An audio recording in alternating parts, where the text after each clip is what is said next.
Magandang umaga!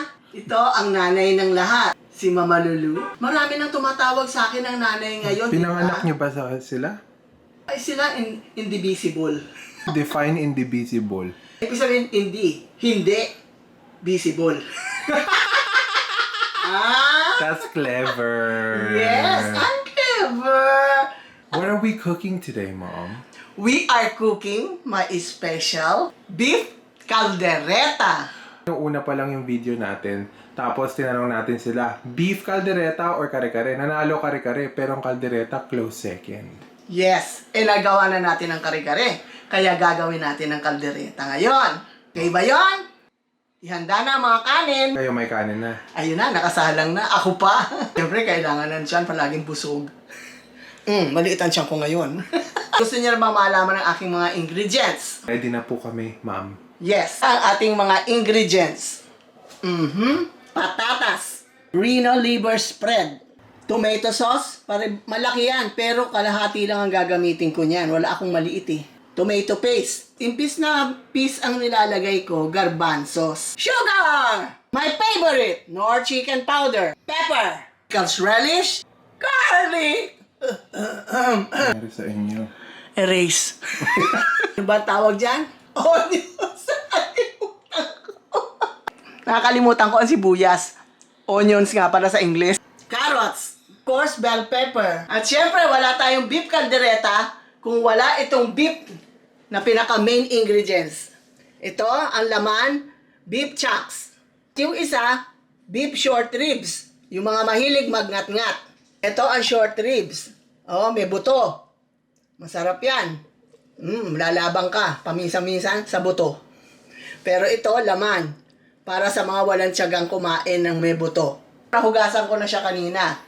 Kaya lalagyan na natin siya ng tubig para maisalang at palambutan ang ating beef. Ang tubig, ipapantay natin siya. Siyempre, kailangan lubog. Para lumambot. Isasalang natin ang ating beef ng 1 oras hanggang 2 oras. Depende kung gaano siya katagal lumambot. Isasalang na natin ang ating beef in high heat. Okay? In 1 hour or 2 hours. Depende sa ating karne kung mabilis siya lumambot. Okay? Lagay ko na ha. Bubuksan ko na. Ngayon, pagka masyado na siyang kumukulo, para hindi mag-overflow, ilagay nyo sa medium lang. Kasi pagka naman uminit na yan at kumulo, continuous na yon. Kahit na medium na lang siya. Okay? Pagkatapos nitong lumambot, syempre, uumpisahan natin ang pag-aayos ng ating sarsa. Bakit daw sa regular kang pot, nagpapakulo at nagpapalambot ng mga karne mo, hindi sa pressure cooker? Mas madali daw yun. Isa lang ang sagot dyan. Mas masarap pag pinakuluan mo ng dahan-dahan na ganyan kaysa sa pressure cooker. Kasi sa pressure cooker, sandali nga lang, pero bigla nawawala yung talagang lasa ng karne. Kahit itanong nyo yan sa mga ibang chef. Ibig sabihin, chef-chefan ako. Tip! Nagamit ko yung sabaw para sa sarsa. Doon mo makikita yung sabaw na masarap talaga. Makikita mo sa ilalim yung mga residue ng mga karni. 15 minutes na ito kumukulo.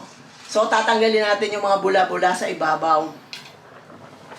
Okay, siguro nakikita nyo rin ang mga nanay nyo na nagtatanggal niyan. Yung mga ganyan, yung mga dumi-dumi.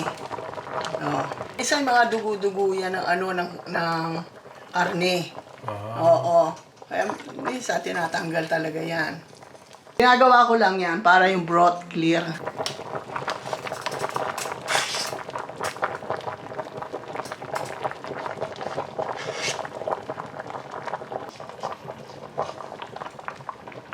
Natin siya ilagay sa medium. Tatakban natin siya ulit. Hanggang sa aantayin natin hanggang sa lumambot. Dadan! Malambot na. Oras na. At yung broth gagamitin natin pang sarsa yan. Sarap igupin. Laga na lang kaya natin. Ayan, tapos na yan. Palambutan na natin. Isasalang na natin ang aking talyase. Ito na ang talyase ni Aling Lulu. Lalagyan na natin siya ng mantika para umpisahan ang sarsa. Buksan na natin ang kalan. High ang heat natin. Siyempre, ang ating mantika maglalagay na tayo ng konti. Bago nyo lagay yan, yung palabok, sabi nyo konti? Oo, konti yun. Isang cup ang nilagay Hindi, nyo. walang cup yun. Ginanong ko lang yun eh. Konti sa inyo, hindi yata konti sa tao eh. O sige, ayan, tuldok. O, eto, konti lang. Natatakot tuloy ako maglagay ngayon. O, ayan, konti, o. Akala nyo marami yan, pero konti lang yan sa ratio ng lulutuin natin. Okay? Fiesta tayo lagi dito sa bahay eh. Kasi nagbibigay ako sa mga kaibigan ni Oliver. At saka syempre, mga pang kinabukasan nila. Mainit na siya. Oh, ayan. Nilagay ko na ang garlic. Sasangag ka ng garlic. Ang naalala mo, sinangag. Masarap yan. Alam mo ba ang leftover na kaldereta, ang sarap-sarap sa sinangag the next Oh, morning. ayan, may binabalak na siya. Hindi pa man Pati adobo, ay nako, pati pansit, nako. Oh, sinasabi ko na sa inyo eh. Oh, ayoko masunog yan, kaya lagay na natin ang sibuyas.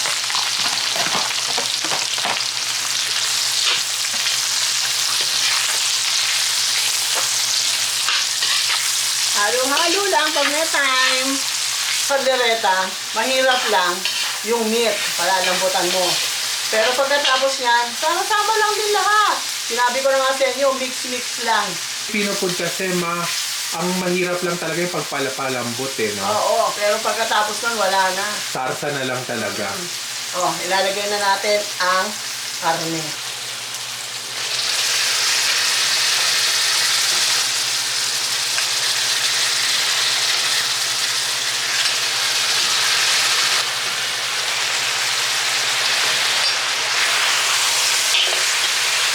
Haluin nyo lang siya ng konti.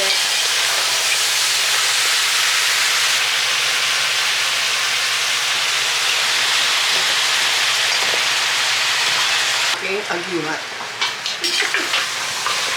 Sasagotsan nyo lang siya ng konti.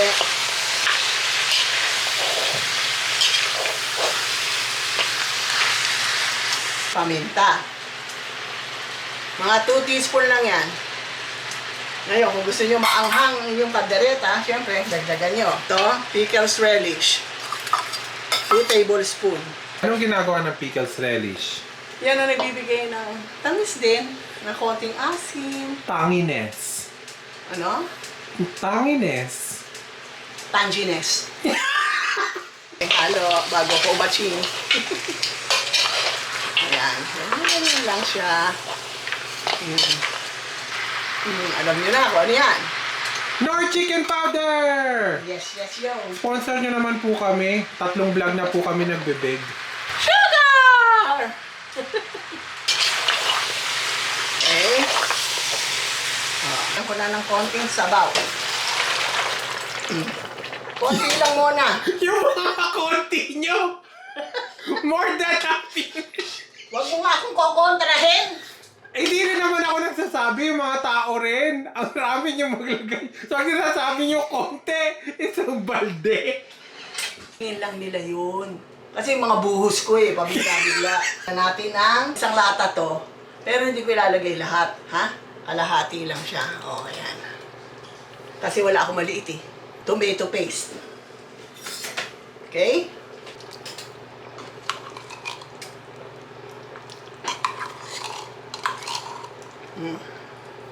Siyempre, hahalo-haloin natin siya.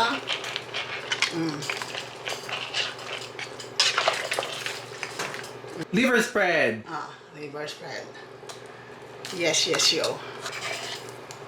Yan ang magpapalapot. At saka, syempre, magpapadagdag sarap yan. Pag ayaw nyo ng liver spread, pwede tanggalin. O kailangan. Kailangan ng liver spread. Pero, yung iba kasi, pampalapot nila, naglalagay sila ng cheese. Pwede rin may cheese, optional yon. Oo. Eh ako, hindi ako nasanay dyan sa may cheese. Iba-iba tayo ng mga gusto. Kung ako, gusto ko si Piolo Pascual, ikaw gusto mo si Bayani. Anong bayani? Bayani at Bayani. Cute din siya. Oo Hindi nga. ko siya ibabash. Ang sinasabi ko. Pero, ang Oo, gusto ko si Enrique Hill. I-manifest niyo si Enrique Hill. Ayan. Lisquen kami, Lisquen. Lisquen ba? O Lisken? This can. Optional to. Kung gusto nyo, lagyan nyo. Kung ayaw nyo, wag nyo. Okay? Mga 2 teaspoon lang. 1, 2. Ano yan? Huwag lang Hindi hindi niya sinabi. magpakulay. Okay? At saka kasi, wala akong asin. Di ba? Ano ba kasi yun? Hindi niyo naman sinabi kung ano yun. Toyo! Siyempre, toys. Toyo. Laurel. Laurel. Ito na ang patatas. Carrots.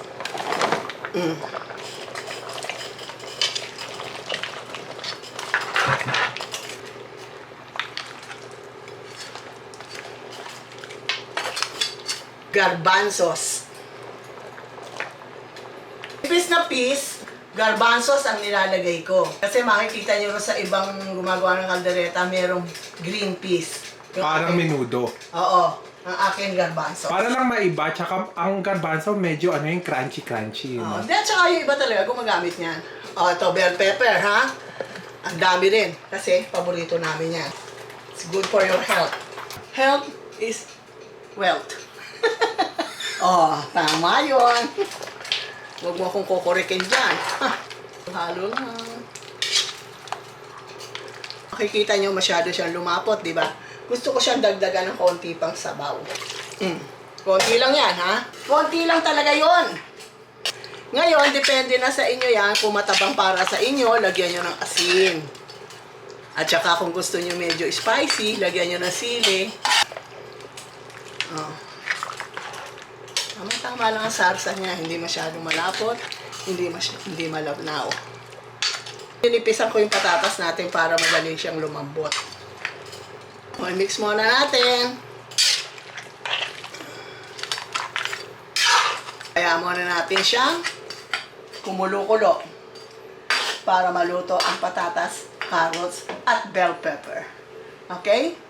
Habang hinihintay natin lumambot ang ating patatas, carrots, at bell pepper, nakikita nyo outfit ko ngayon maganda? Oo nga. From Target yan. Kala nila lagi bongga, pero frugal kami sa bahay na to. Matipid kami. Sale yan. Kami bumibili ng hindi sale. Eto, tip ito. Hindi ito luto na tip. Ito, hindi ito sa pagbili ng mahal o mura. Nasa pagke-carry mo yan. I-carry mo lang siya ng paganyan, mukhang mayaman ka na. Magandang tip yun kasi yung mga tao minsan gustong-gusto ng name brand at wala namang problema sa name brand kasi bumibili naman tayo noon. Pero kung nagtitipid ka, mas may importante pa lagyan ng pera, pumili ka na lang ng sale, walang problema dun. At saka hindi na nila mapupunayan kung anong brand ang iyong suot-suot. Sabihin mo na lang, Gucci. Butchiki! Kapatid ni Gucci. Tip! Tungkol sa patatas, at sa carrots, at sa bell pepper. Yung iba kasi pag may handaan, piniprito yan. Fried nila para igagarni sa ibabaw ng kaldereta pag iahain na sa lamesa. Mga arte-arte. Oo, magandang presentasyon, hindi ba? Pero tayo, nandito lang naman sa bahay. At you know me. Easy. Tip! Eto, kung gumagamit kayo ng toyo sa mga recipe nyo, at saka bulyon, hindi nyo na kailangan pang mag-asin. Kasi salty na yun, may asin na yun eh. Pero kung talagang kailangan mo, nangangailangan ng dila nyo, lagyan nyo ng konting asin o patis. O sige, wala na tayong pagtatalunan dyan. Ayos ba?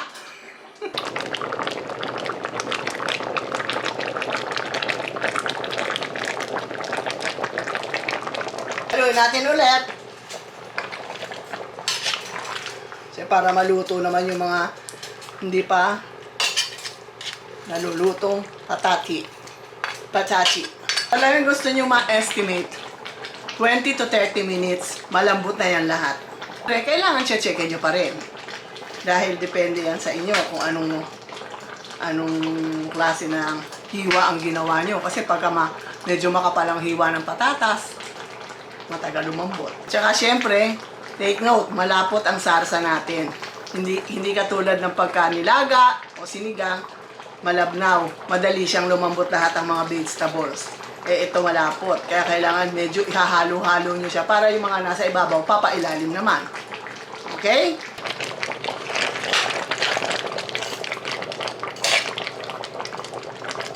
Ang sauce natin. Oh.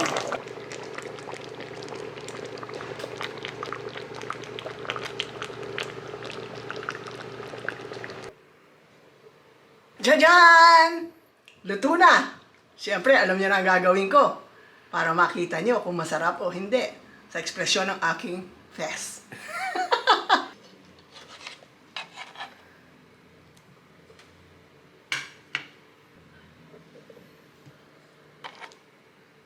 Excited na akong tikman. Kasi ayoko mapahiya sa inyo. Kailangang hihipan ng konti dahil mahirap nang mapasok. Oras ng paghuhusga.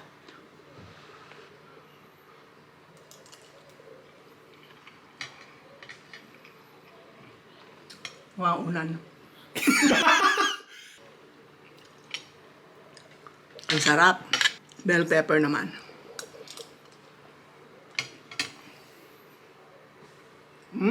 Masarap nga ang flavor nito. Tiyak na magugustuhan nyo. Pero syempre, alam mo naman ng mga Pinoy, gusto ng konting patis at konting sili para sa anghang. Okay? Yun, tamang-tama yun dito. Okay, aalis na ako. Sa susunod na naman na lutuan natin. Huwag niyong kaliligtaan. Okay? Like, comments, and subscribe. Idiots!